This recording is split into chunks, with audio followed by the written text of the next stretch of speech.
কি অবস্থা ভাই? ভালো আছেন? দেখেন তো চিনেন কিনা, এটা বলেন। সব ডাইকে ফেলাইছি, এখন বলেন এটা কি? এটা তো ইসের মতো সিবিআর এর মতো লাগতেছে। সিভিয়ার মতো? এটা কি? এটা কোন নাম কোন? হ্যাঁ হ্যাঁ, ধরা খেয়ে গেছেন। এটা হচ্ছে স্ট্যানার 125, 2008 সালের বাইক। 2008-এর বাইক, মডিফাই না ভাই, এটা এরকমই মডিফাই না, হ্যাঁ, কিন্তু খুব কোনো মডিফাই নাই। আমাদের তাই এটা স্টক এরকম 2008 সালের বাইক। এটা চা খেয়ে যাও। এটা রাউন্ডে আসতেছি। হ্যাঁ ঠিক আছে। দুইজন পরিচিত ভাই, তারা মিৎসুবিশিতে কাজ করে। দেখছেন, পারে নাই কিন্তু। তারা দুইজনে কিন্তু বাইক ইউজ করে, তো বলতে পারে নাই। তো এটা আসলে না বলতে পারারই কথা, কারণ অনেক দিন হয়ে গেছে, অনেকে হয়তো এটার চেহারাই ভুলে গেছে, কিন্তু আমি ভুলি নাই। আমি আনুমানিক 2000 কততে 14-15 সালের দিকে এই বাইক প্রথম দেখছিলাম মিরপুরের কাজীপাড়ায়। আমার এক ফ্রেন্ডের এই বাইক ছিল, রাসেলের। আমার এখনও মনে আছে, রাসেলের একটা এই বাইক ছিল। তো আজকে 2023 সালে আইসা এই বাইক আবার পাইয়া গেছি। আর এই বাইকটা হচ্ছে হোন্ডা CBF স্ট্যানার 125। হ্যাঁ, এটা হচ্ছে হোন্ডা CBF স্ট্যানার 125। এই মোটরসাইকেলটা বের হয়েছিল কিন্তু 2008 সালে আনুষ্ঠানিকভাবে। 8 সালেই কিন্তু এটা ইন্ডিয়াতে প্রথম লঞ্চ হয়েছিল।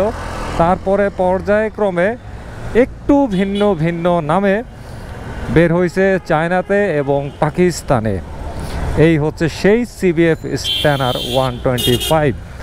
2008 থেকে আনুমানিক 2013-14 পর্যন্ত এই বাইক উৎপাদনে ছিল। তারপর এটা ডিসকন্টিনিউ করে দেয় হোন্ডা। হা, আজকে সেই বাইক আমার কাছে খুবই স্টাইলিশ বাইক। ওই সময়ে হোন্ডার একমাত্র বাইক ছিল এইটা, মানে কমিউটার সেগমেন্টে একমাত্র বাইক ছিল এইটা, যেটা এত স্টাইলিশ। এটারে দেখতে যা লাগে, এখন একটু দাঁড়ায়া আমি তো দেখছি, বাট আমার অডিয়েন্সকে তো একটু দেখাইতে হবে। এই হচ্ছে হোন্ডা CBF স্ট্যানার 125-এর ফ্রন্ট লুক। কিট আছে এইটার, তারপরে এই যে এই সাইডটা, এই অবস্থায় দেখতে বাইকটার সবচেয়ে বেশি সুন্দর লাগে। ঠিক আছে, ডিস্ক ব্রেক আছে, সিটটা হচ্ছে 2 পার্ট করা। বাইকটা কিন্তু ওহো, এনে আর রাখা যাবে না, গাড়ি চলে আসছে। সাইড করি, হ্যাঁ সাইড করলাম। তেজগাঁ শিল্প এলাকার ভিতরে।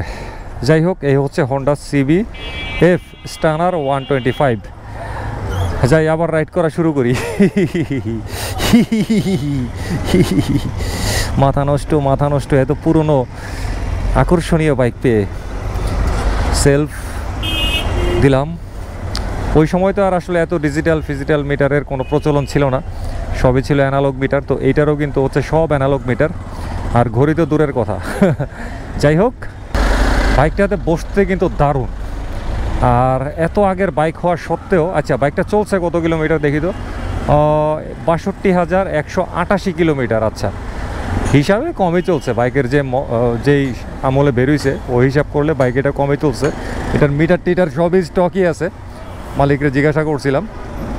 আর এটা হচ্ছে এই বাইক কেনার পরে বর্তমানে দ্বিতীয় মালিকের কাছে আছে আর কি। প্রথম মালিক নাকি বিদেশে চলে গেছে, তারপরে তার কাছ থেকে কিনে রাখছে ওই মালিকের, মানে প্রথম মালিকের বন্ধু।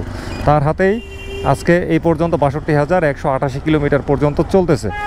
এখনও ইঞ্জিনের সাউন্ড কিন্তু অনেক স্মুথ। আর ওই আমলের হোন্ডা CB ইউনিকর্ন, তারপরে হিরো হোন্ডা CBZ এক্সট্রিম, ওগুলার সাউন্ড যেরকম ছিল সেম ওই রকম একটা সাউন্ড এই বাইকটার মধ্যে পাওয়া যাচ্ছে। এই যুগে যদি আমি তুলনা করতে যাই, তাহলে হোন্ডা ওই যে SP শাইন 125 বাইকটার যেরকম সাউন্ড, এই বাইকটার মধ্যে থেকেও এরকম একটা সাউন্ড পাচ্ছি। এই সাউন্ডটা কিন্তু খারাপ না, অনেক সুন্দর সাউন্ড এবং খুবই স্মুথ। আর থ্রটল রেসপন্স তো মাশাআল্লাহ, ওরে সর্বনাশ, ভয়াবহ অবস্থা। ভয়াবহ থ্রটল রেসপন্স, ভয়াবহ। ব্যস্ত রাস্তার মধ্যে আর বেশি থ্রটল দেওয়ার সাহস আমার নাই, আর থ্রটল দেওয়া লাগবে না। আর ড্যাশবোর্ডটা যা লাগতেছে না, অস্থির। এই বাইকটা যদি হোন্ডা আবার প্রোডাকশনে আনতো কিছু আপগ্রেড করে, আমার মনে হয় বাইকটা এই যুগে কাঁপায় দিত পুরা। কারণ একটা জিনিস কি, ওই সময় থেকে আজকে পর্যন্ত এমন কোনো 125 সিসির মোটরসাইকেল বাংলাদেশের বাজারে আসে নাই যেইটা এই হোন্ডা সিবিএফ স্টানারের মতন আকর্ষণীয় দেখতে, আকর্ষণীয়। টিভিএস রাইডার 125ও অনেক আকর্ষণীয়, কিন্তু হোন্ডা সিবিএফ স্টানার 125 ওইটার চাইতে মানে কসমেটিক যে বিষয়গুলা এগুলো আমার কাছে আরও আকর্ষণীয় লাগে। কারণ এই হোন্ডা সিবিএফ স্টানারের মধ্যে যে কিটটা দিয়ে দিছে, এই যে কিট, দুই পাশে দুইটা কিট, এই কিটটাই এই বাইকের চেহারাটারে আরও অ্যাট্রাকটিভ করে তুলছে, আরও এগ্রেসিভ করে তুলছে। আবার যদি হোন্ডা এই বাইকটারে এই অবস্থায় আনতো, মিটার কনসোলে কিছু চেঞ্জ করে, কিছু ডিজিটাল পার্ট অ্যাড করে, আরও কিছু পরিবর্তন করে, অত্যাধুনিক কিছু ফিচার টিচার দিয়ে আবার যদি হোন্ডা আনতো, বাইকটা অবশ্যই পুরা কাঁপায় দিত। হোন্ডা সিবিএফ স্টানার এমন একটা বাইক, এই বাইকটা সম্পর্কে খারাপ কথা তৎকালীন সময়ে আমি শুনি নাই বললেই চলে।